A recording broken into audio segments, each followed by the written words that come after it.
Everybody, it's me and Maya. I'm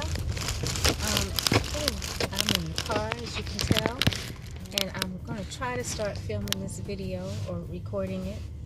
So last night, or was it? No, yesterday, I read 20 through 22 of Genesis, and I'm going to continue with Genesis 23 in the Amplified version because it just fleshes out the intent of the word so much more. Okay, so Genesis 23, death and burial of Sarah. Sarah lived 127 years. This was the length of the life of Sarah. Not bad. Sarah died in Kiriath Arba, that is Hebron, in the land of Canaan.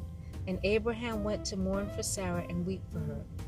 Then Abraham stood up before his dead wife's body and spoke to the sons of Heth, or the Hittites, and saying, I am a stranger and a sojourner, a resident alien among you.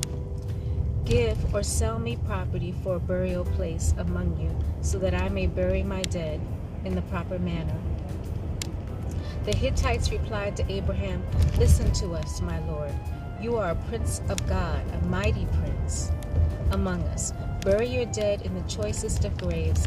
None of us will refuse you his grave or hinder you from burying your dead wife. So Abraham stood up and bowed to the people of the land, the Hittites, and Abraham said to them, If you are willing to grant my dead a proper burial, listen to me, and please plead with Ephron, the son of Zohar, for me, so that he may give or sell me the cave at Machpelah, which he owns. It is at the end of his field. Let him give it to me here in your presence for the full price as a burial site, which I may keep forever among you. Now Ephron was present there among the sons of Heth. So within the hearing of all the sons of Heth and all who were entering the gate of his city, Ephron the Hittite answered Abraham, saying, No, my lord, hear me. I give you the entire field, and I also give you the cave that is in it. In the presence of the men of my people, I give or sell it to you. Bury your dead there. Then Abraham bowed down before the people of the land. He said to Ephron in the presence of the people of the land, If you will only please listen to me and accept my offer, I will give you the price of the field. Accept it from me, and I will bury my dead there. Ephron replied to Abraham, My lord, listen to me. The land you seek is worth 400 shekels of silver. What is that between you and me? So bury your dead. So Abraham listened to Ephron and agreed to his terms, and he weighed out for Ephron the amount of silver which he had named in the hearing of the Hittites, 400 shekels of silver, according to the weights current among the merchants. So the field of Ephron in Machpelah, which was to the east of Mamre or Hebron, the field and the cave which was in it, and all the trees that were in the field, and all its borders around it, were deeded over legally to Abraham as his possession in the presence of the Hittites, before all who were entering at the gate of his city. After this, Abraham buried Sarah his wife in the cave of the field of Machpelah, to the east of Mamre, that is Hebron, in the land of Canaan. The field and the cave in it were deeded over to Abraham by the Hittites as a permanent possession, a burial place.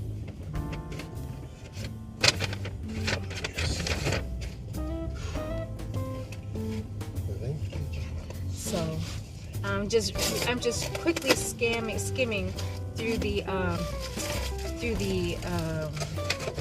footnotes, because a lot of times there's something really interesting in the footnotes.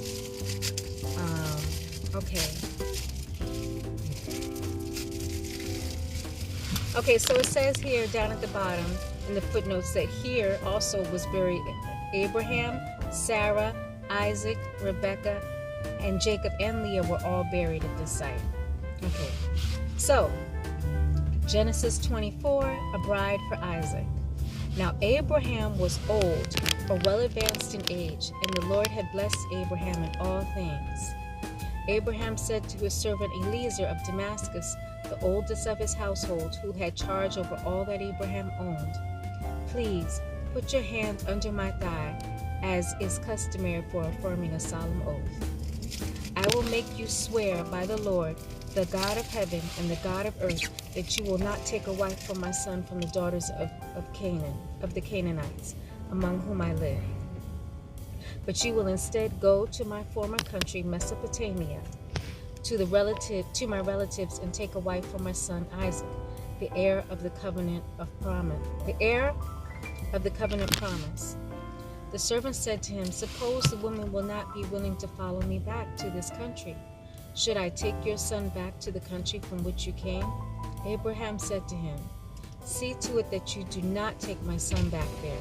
The Lord, the God of heaven, who took me from my father's house, from the land of my family and my birth, who spoke to me and swore to me, saying, 'To your descendants I will give this land.' He will send his angel before you to guide you, and you will take a wife from there for my son and bring her here. If the woman is not willing to follow you to this land, then you will be free from this my oath and blameless. Only you must never take my son back there." So the servant put his hand under the thigh of Abraham, his master, and swore to him concerning the matter. Then the servant took 10 of his master's camels and set out, taking some of his master's good things with him.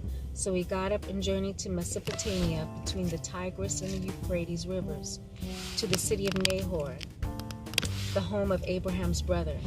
He made the camels kneel down outside the city by the well of water at the time of the evening, when women go out to draw water.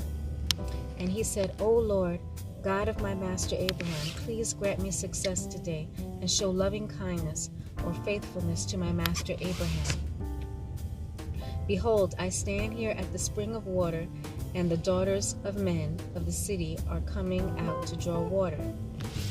Now let it be that the girl to whom I say, 'Please let down your jar so that I may have a drink,' and she replies, 'Drink, I will also give your camels water to drink,' may she be the one whom you have selected as a wife for your servant Isaac, and by this I will know that you have shown loving kindness or faithfulness to my master." Rebekah is chosen. Before Eliezer had finished speaking, praying, Rebekah came out with her water jar on her shoulder. Rebekah was the daughter of Bethuel, the son of Milcah, who was the wife of Abraham's brother Nahor. So Rebekah, as I mentioned earlier, Rebekah is Abraham's niece.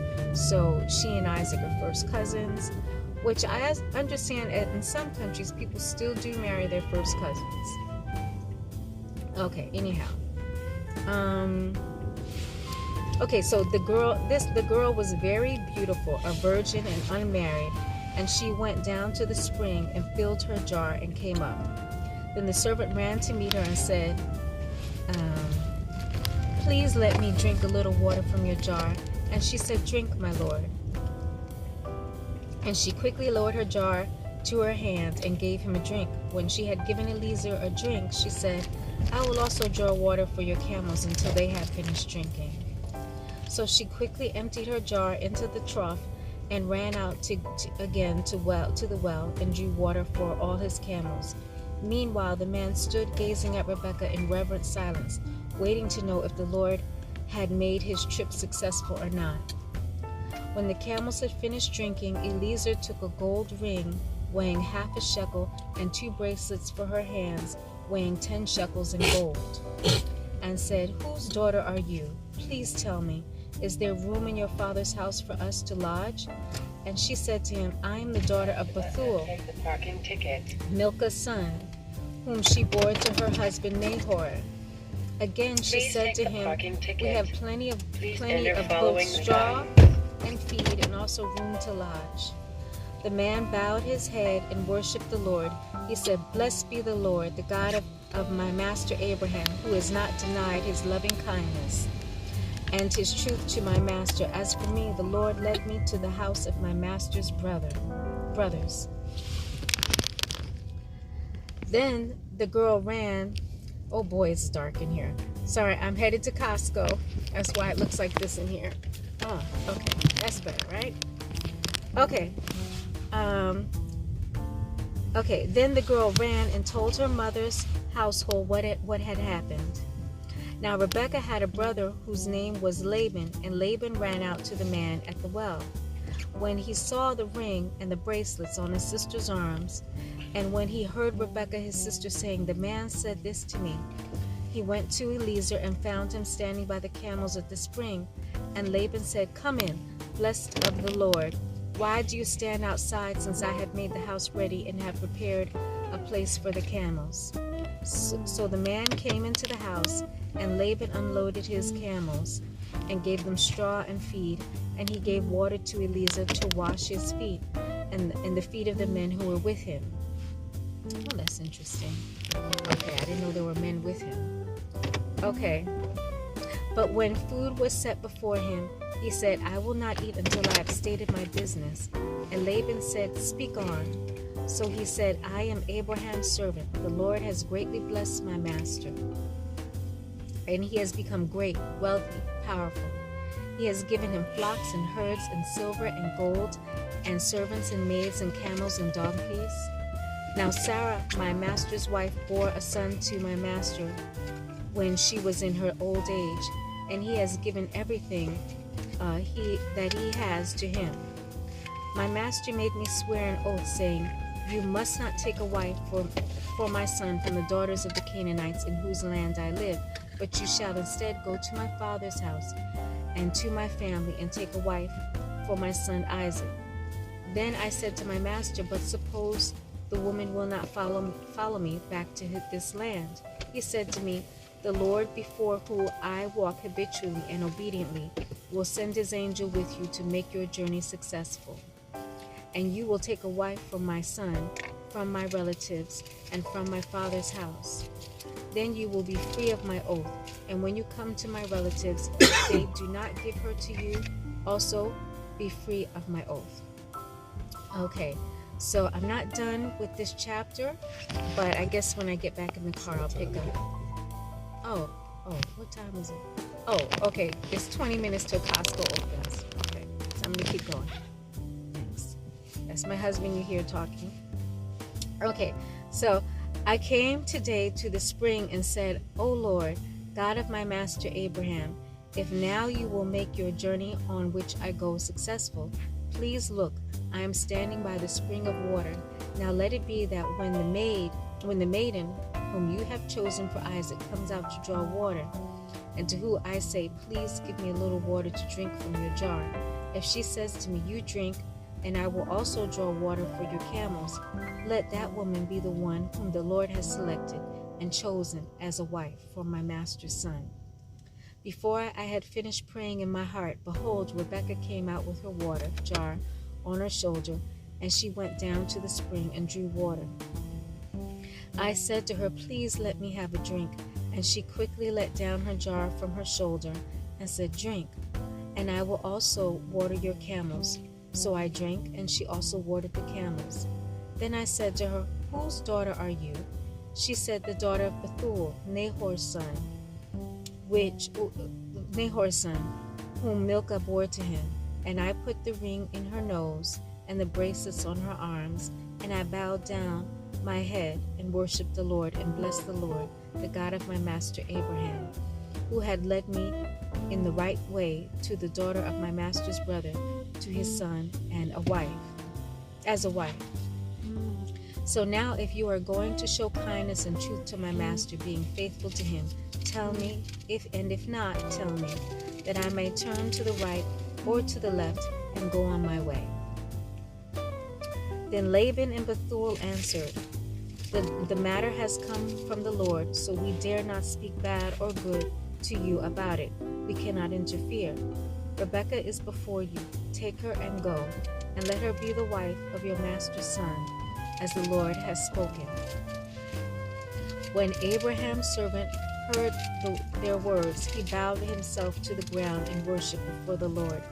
Then the servant brought out jewelry of silver, jewelry of gold, and articles of clothing. gave them to Rebekah. He also gave precious things to her brother and her mother. Then he and the men who were with him ate and drank and spent the night there. In the morning when they got up, he said, "Now send me back to my master." But Rebekah's brother and mother said, "Let the girl stay with us a few days, at least 10, then she may go." But Eliezer said to them, "Do not delay me, since the Lord has prospered my way. Send me away so that I may go back to my master." And they said, "We will call the girl and ask her what she prefers." So they called Rebekah and said, "Will you go with this man?" And she answered, "I will go." So they sent off their sister Rebekah and her nurse Deborah as her attendant. And Abraham's servant Eliezer and his men, they blessed Rebekah and said to her, "May you, our sister, become the mother of thousands of 10,000s, and may your descendants possess or conquer the city gate of those who hate them." Then Rebekah and her attendants stood, and they mounted camels and followed the man. So the servant took Rebekah and went on his way. Isaac marries Rebekah. Now Isaac had returned from going to Beer Lahai Roi, well of the living one who sees me, for he was living in Negev. Isaac went out to bow down in prayer in the field in the early evening. He raised his eyes and looked, and camels were coming. Rebekah also raised her eyes and looked, and when she saw Isaac, she dismounted her camel. She said to the servant, "Who is that man there walking across the field to meet us?" And the servant said, "He is my master Isaac." So she took a veil and covered herself as was customary.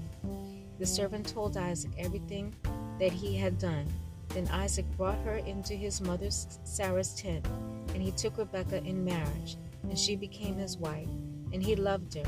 Therefore Isaac was comforted after his mother's death. Okay, so let me go down to the footnotes.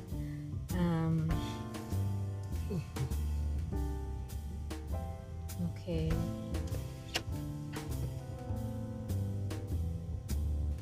Okay, so nothing particularly interesting there. Okay, so Genesis 25.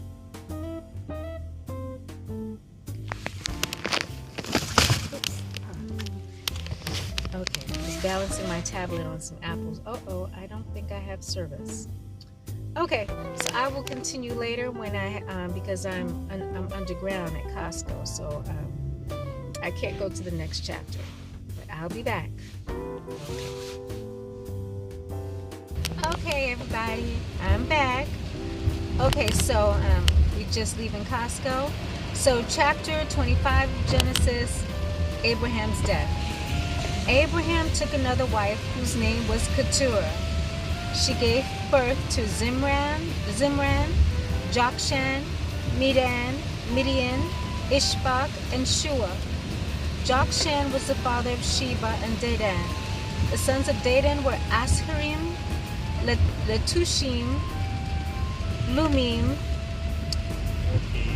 The sons of Midian were Ephah, Epher, Hanak, Abida, Eldaah. All these were the sons of Keturah.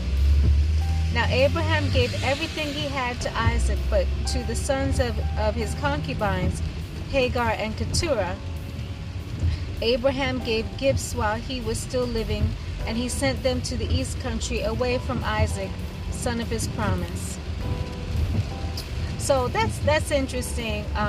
It's nice to know that after Abraham sent Ishmael away, that he still stayed in contact with him to some extent, and and gave them gifts. Now I believe that was customary for like thousands of years, because it was always the firstborn, I think, who pretty much inherited the lion's share of everything. But the father would try to just make sure that the other sons were still taken care of, but they didn't inherit the lion's share, and he sent them away from Isaac, the son of promise. And that's probably a smart thing, because money does strange things to families. And I think we all know about families who, when somebody dies, now everybody's fighting and saying this was owed me, and the other person is a thief, and That may or may not be true. But the sad thing is that it just ruins families, money. So I get that. Okay, so the days of Abraham's life were 175 years. Then Abraham breathed his last, and he died at a good old age, an old man who was satisfied with life. And he was gathered to his people who had preceded him in death. So his sons Isaac and Ishmael buried him in the cave of Machpelah, in the fields of Ephron, the son of Zohar the Hittite, which is east of Mamre, the fields which Abraham purchased from the sons of Heth. There Abraham was buried with Sarah his wife. Now after the death of Abraham, God blessed his son Isaac, and Isaac lived at Beer Lahai Roi. How interesting! He wound up living at the place where his brother, his half-brother's mother, named it Beer Lahai Roi. The well of the one who sees me.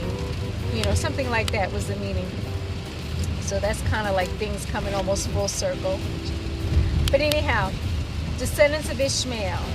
Now these are the records of the descendants of Ishmael, Abraham's son, whom Hagar the Egyptian, Sarah's maid, bore to Abraham. And these are the names of the 12 sons of Ishmael. Sounds kind of like the 12 sons of Jacob, right? Or Israel, who later became Israel. Okay, anyhow. Okay. Now these are the records of the descendants of Ishmael, Abraham's son, whom Hagar the Egyptian, Sarah's maid, bore to Abraham. And these are the names of the 12 sons of Ishmael, named in the order of their births.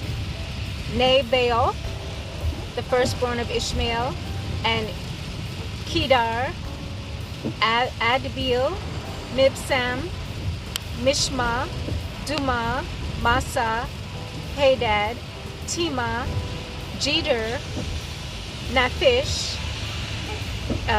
Kedemah. These are the sons of Ishmael, and these are their names by their settlements and by their encampments, or sheepfolds. 12 princes or sheikhs, according to their tribes. Ishmael, let me shut that window, sorry. Ishmael lived 137 years. Then he breathed his last and died, and was gathered to his people who had preceded him in death. Ishmael's sons or descendants settled from Havilah to Shur, which is east of Egypt, as one goes toward Assyria. He settled opposite or east of his relatives. Isaac's sons. Now these are the records of the descendants of Isaac, Abraham's son. Abraham was the father of Isaac. Isaac was 40 years old when he married Rebekah, the daughter of Bethuel, the Aramean or Syrian of Padan Aram, the sister of Laban the Aramean. Isaac prayed to the Lord for his wife because she was unable to conceive children, and the Lord granted his prayer, and Rebekah his wife conceived twins. But the children struggled together within her, kicking and shoving one another.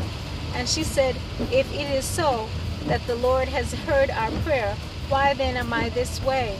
So she went to inquire of the Lord, praying for an answer. The Lord said to her, "The founders of 2 nations are in your womb, and the separation of 2 nations has begun in your body. The one people shall be stronger than the other, and the older shall serve the younger." When her days to be delivered were fulfilled, behold, there were twins in her womb. The first came out reddish all over like a hairy garment, and they named him Esau, or hairy. Afterward his brother came out, and his hand grasped Esau's heel, so he was named Jacob, one who grabs by the heel, or supplanter. Isaac was 60 years old when Rebekah gave birth to them. When the boys grew up, Esau was an able and skilled hunter, a man of the outdoors, but Jacob was a quiet and peaceful man, living in tents. Now Isaac loved and favored Esau because he enjoyed eating his game, but Rebekah loved and favored Jacob. Jacob had cooked reddish brown lentil stew one day. When Esau came from the field and was famished, and Esau said to Jacob, "Please let me have a quick swallow of that red stuff there, because I'm exhausted and famished." For that reason Esau was also called Edom, or red. Jacob answered, "First sell me your birthright, the rights of a firstborn." Esau said, "Look, I am about to die if I do not eat soon, so what use is this birthright to me?" Jacob said, "Swear an oath to me today that you are selling it to me for this food." So he swore an oath to him and sold him his birthright.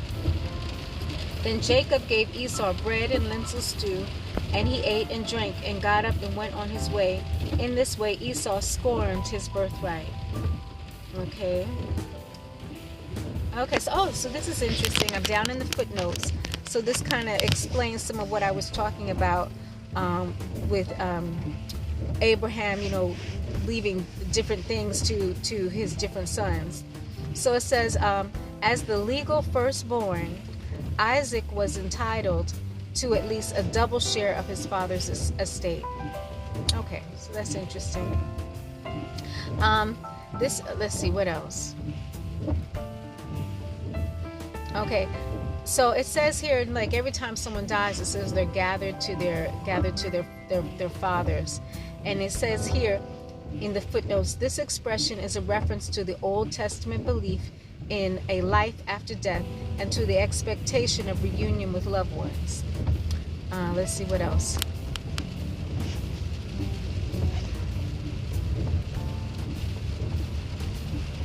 Okay, it says here also in the footnotes, Isaac was 75 and Ishmael was 99 years of age when their father died.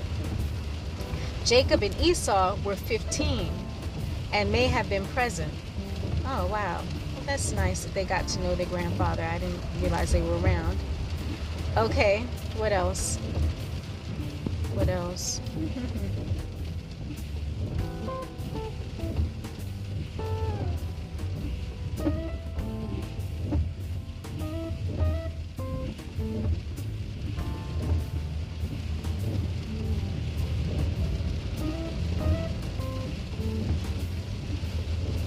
Okay, so this is interesting, more about the firstborn son. In later times, this was the right of the firstborn to take over as head of the family and to receive a double share of the inheritance. The rewards given to Jacob appeared to have been even greater. Furthermore, in Jewish tradition, it was reported that before the tabernacle was set up, sacrifices were offered by the firstborn of the family. So I guess after the tabernacle was set up, then it was the priests, or I guess I think those were the sons of Aaron, I think. Okay. Now Genesis 26. Isaac settles in Gerar. Now there was a famine in the land of Canaan, besides the previous famine that had occurred in the days of Abraham. So Isaac went to Gerar, to Abimelech, king of the Philistines. Now you remember Abimelech, right? He took Sarah as his wife, and then found out she was wife of Abraham, and they let them stay there in the land of the Philistines, and Abimelech and Abraham, they had a covenant between them that they would always be peace and whatnot, and you remember that in a couple of chapters back, right? Okay, so Isaac went to Gerar, to Abimelech, king of the Philistines. The Lord appeared to him and said, "Do not go down to Egypt. Stay in the land of which I tell you. Live temporarily as a resident in this land, and I will be with you and will bless and favor you. For I will give all these lands to you and to your descendants, and I will establish and carry out the oath which I swore to Abraham your father.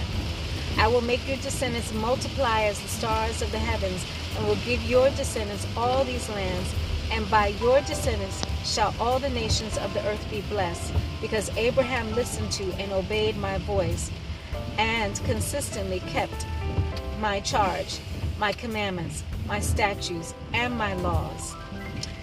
So Isaac stayed in Gerar. The men of the place asked him about his wife, and he said, "She is my sister," just like his daddy. For he was afraid to say my wife, thinking the men of the place might kill me on account of Rebekah, since she is very beautiful. I tell you, in Abraham's family, they were just really attractive people. Anyhow, although in this case, unlike his daddy, Rebekah is not his sister. She's his first cousin, though. Okay, so anyhow, it happened when he had been there a long time that Abimelech, king of the Philistines, looked out of a window and saw Isaac caressing Rebekah, his wife. Then Abimelech called Isaac and said, "See here, Rebekah is in fact your wife. How did you dare to say to me, 'She is my sister'?" And Isaac said to him, "Because I thought I might be killed because of her desirability." Abimelech said, "What is this that you have done to us? One of the men among our people might easily have been intimate with your wife, and you would have brought guilt on us before God." Then Abimelech commanded all his people, "Whoever touches this man, Isaac, or his wife Rebekah, shall without exception be put to death." Okay, so now I'm not sure if this is Abimelech that Abraham knew, because, as a matter of fact, it can't be, because Abraham died at 175, so this is probably not the same Abimelech. And remember, they mentioned that Abimelech might not be a first name, but like a proper name, but it might have just been a title for a king. So they mentioned that a few chapters back too. So this is the son of Abimelech that Abraham knew. But they still remember that, Abraham's God is a powerful God. And so they're like, and so they remember that. That's good. Okay. Then Isaac planted seed in that land as a farmer and reaped in the same year 100 times as much as he had planted. And the Lord blessed and favored him. And the man Isaac became great and gained more and more until he became very wealthy and extremely distinguished, which is pretty wild because his father was already incredibly wealthy, right? And he inherited already a double share, right? So anyhow, he owned flocks and herds and a great household with a number of servants, and the Philistines envied him. Now all the wells which his father's servants had dug in the days of Abraham, his father, the Philistines stopped up by filling them with dirt. Then Abimelech said to Isaac, "Go away from here, because you are far too powerful for us." So Isaac left that region and camped in the valley of Gerar and settled there. Well, I guess not everyone remembered how powerful his God is. But yeah, so that's interesting. So, okay, so we're back. So I'm going to head upstairs before I finish this chapter. I'll be back. Okay, guys, I'm back again. I'm upstairs. Okay, so quarrels over wells.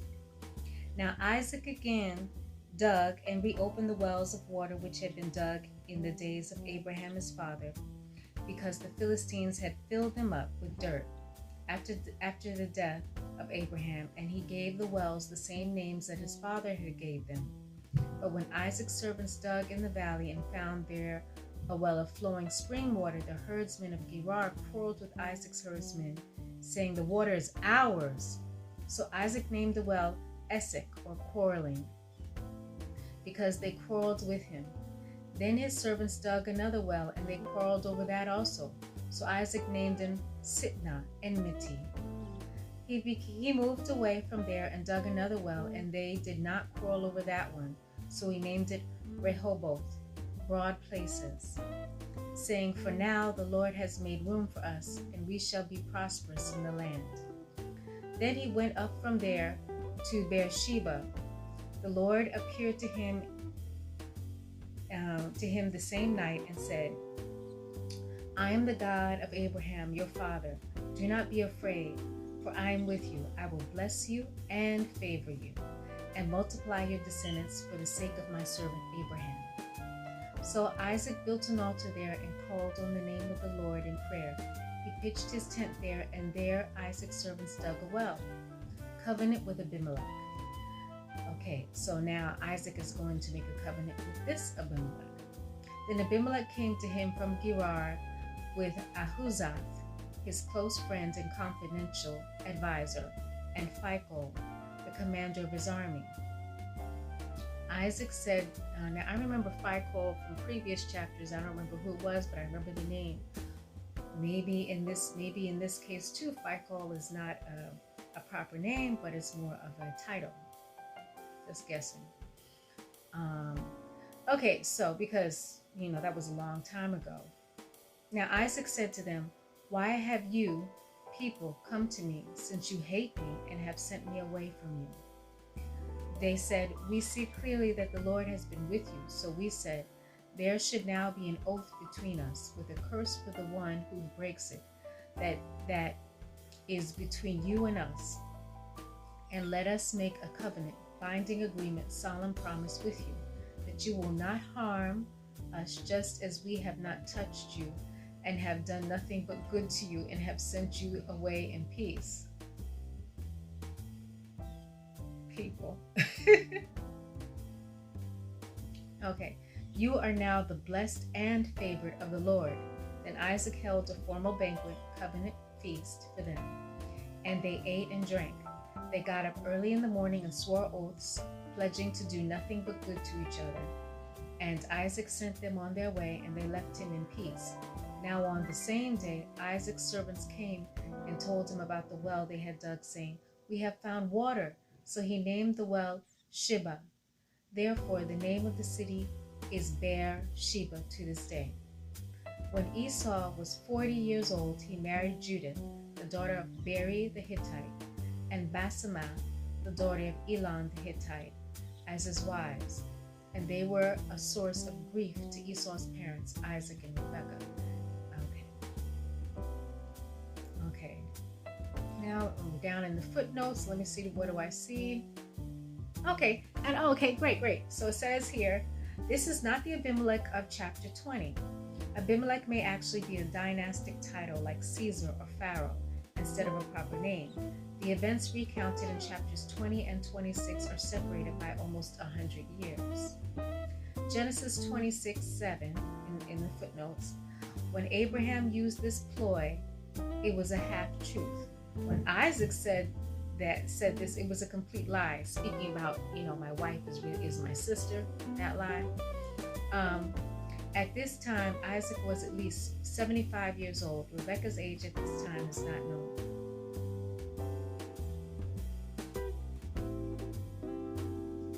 Okay.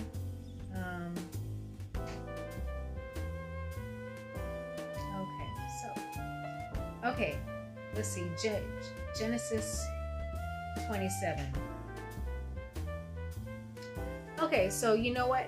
I've been reading through a number of chapters, so I should stop here because, let's see, I read 20 through 22 yesterday, so that means I've read 23 through 26 today, and I'm sure I've been going on for a while. So the next part is really kind of like a whole nother story within Genesis.